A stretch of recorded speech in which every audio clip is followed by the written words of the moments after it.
Assalamualaikum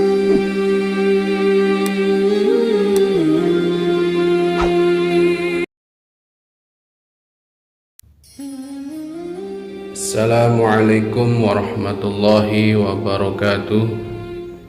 Alhamdulillah alladzi faddala bani Adam bil ilmi wal amal ala jami'il alam.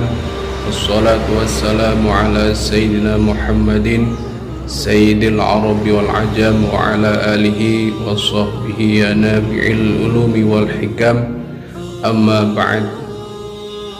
Pertama dan yang paling utama, marilah kita panjatkan rasa syukur kita kehadirat Allah Subhanahu wa Ta'ala, dimana sampai pada hari ini kita masih diberikan berbagai macam kenikmatan yang kita sendiri tidak bisa menghitungnya.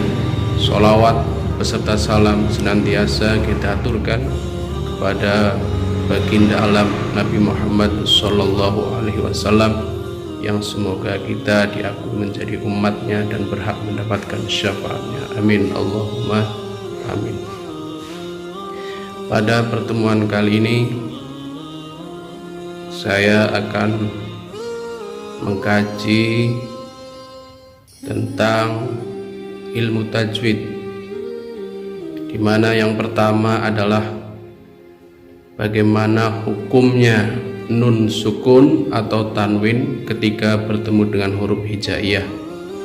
Yang kedua adalah tentang qalqalah, dan yang ketiga tentang hukumnya ro yang dibaca tafkhim atau tarqiq, atau bisa dibaca tafkhim atau tarqiq, atau dalam istilahnya adalah jawazul wajhain. Marilah kita satu persatu pelajari. Baiklah, yang pertama adalah hukum nun sukun atau tanwin.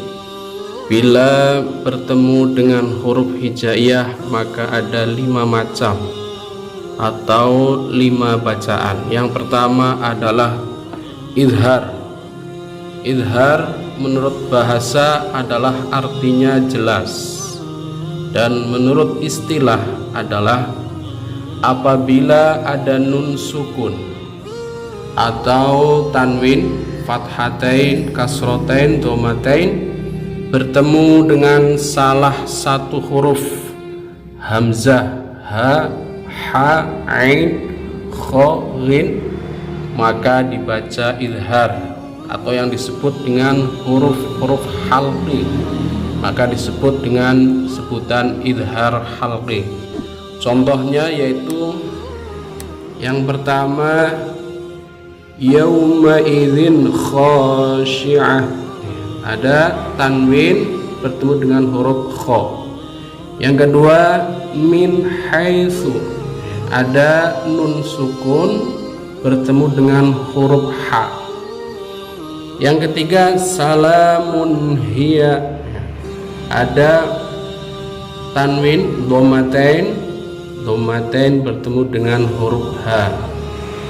Yang keempat fadhon ghalidh, ada fathatain bertemu dengan huruf ghain.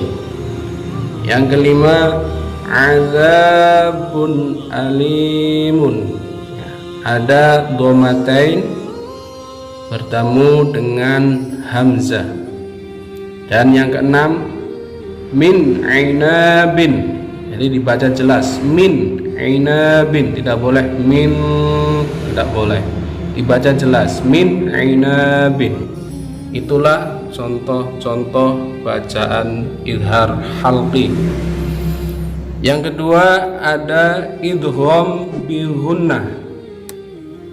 Idgham menurut bahasa adalah meleburkan, dan bihunah artinya disertai dengan dengung.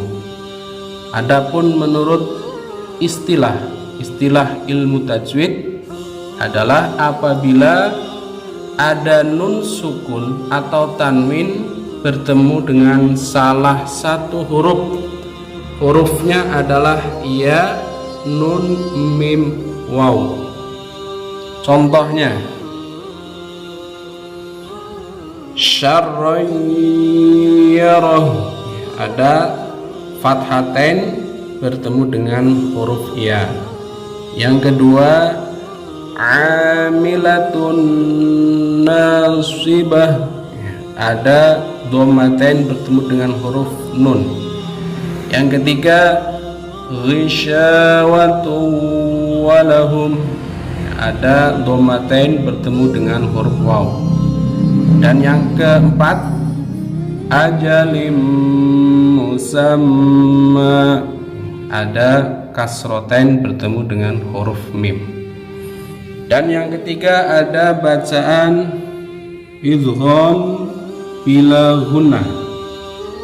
Menurut bahasa idgham adalah meleburkan, bila gunnah artinya tanpa dengung.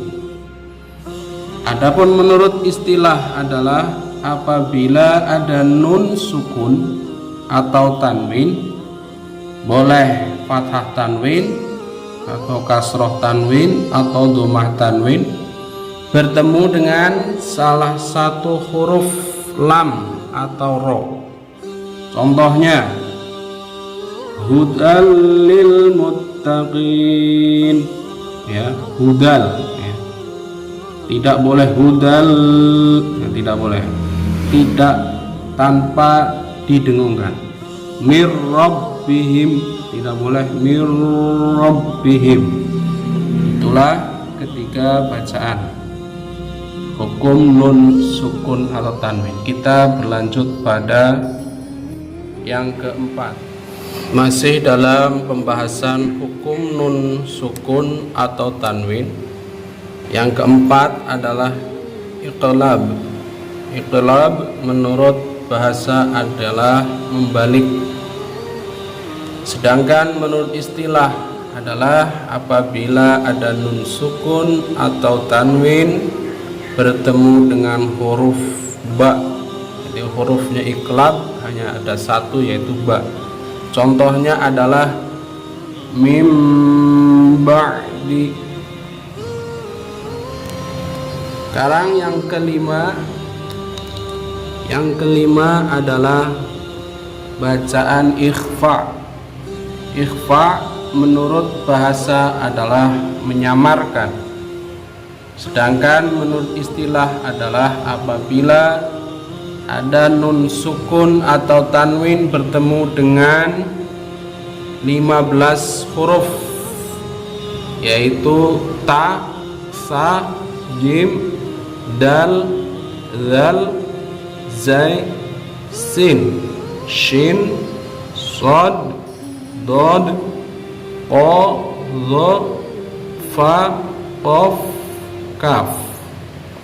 Nah, itu dibaca ikhfa. Contohnya min syai'in azabun syadidun. Sekian pembahasan hukum nun sukun atau tanwin, yaitu kesimpulannya adalah hukum nun sukun atau tanwin apabila bertemu dengan huruf hijaiyah maka mempunyai 5 bacaan. Yang pertama adalah idhar, yang kedua adalah idgham bil gunnah, yang ketiga adalah idgham bila gunnah, yang keempat adalah iqlab, dan yang kelima adalah ikhfa.